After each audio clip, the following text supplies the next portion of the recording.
रात्रि के लगभग 2 बज रहे थे।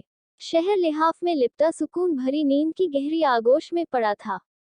हाड़ कंपाती और ठिठुरन भरी ठंड में सड़कें खामोश पड़ी थीं। उस खामोशी को कभी सर्द हवाएं सन सन कर, तो कभी मोटर कारें घर घर कर चीर रही थीं। उसी सन्नाटे में मैं और मेरी स्कूटी अपनी बेटी को रेलवे स्टेशन से ट्रेन चढ़ाकर वापस आ रहे थे। जून की काली स्याह रात थी। डर तो बहुत लग रहा था, क्योंकि बेटी की ट्रेन तो बनारस के लिए निकल चुकी थी। बस मैं और मेरी स्कूटी अकेले वापस अपने घर को लौट रहे थे। कुछ दूर आगे बढ़ी ही थी कि स्ट्रीट लाइट की मध्यम रोशनी में दूर से कुछ हिलने डुलने की और हल्की हल्की कराहने की आवाजें आ रही थीं। कुछ अनहोनी की डर से उस सर्दी में भी मेरे चेहरे पर पसीने की बूंदें छलक आ रही थीं और हृदय की धड़कनें कुछ तेज हो रही थीं।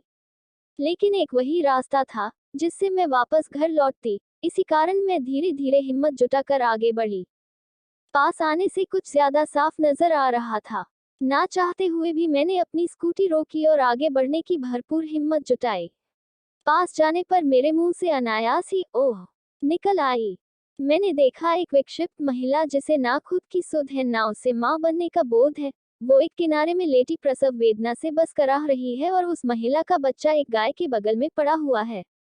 मानो वो बच्चा उस गाय को अपनी मां समझ रहा हो और उस गाय में भी मानो ममत्व जाग उठा हो, जो बच्चे को बिना हानि पहुंचाए उसे गर्माहट प्रदान कर रही थी, जैसे वह उस बच्चे की मां ही हो।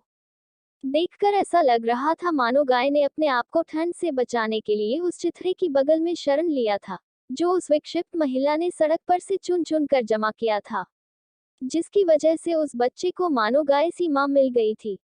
सहसा मेरा ध्यान टूटा और मैंने अपना घर जाने का इरादा त्याग कर सबसे पहले सरकारी हॉस्पिटल, जो बगल में था, वहां जाकर उस मां और बच्चे को भर्ती कराया।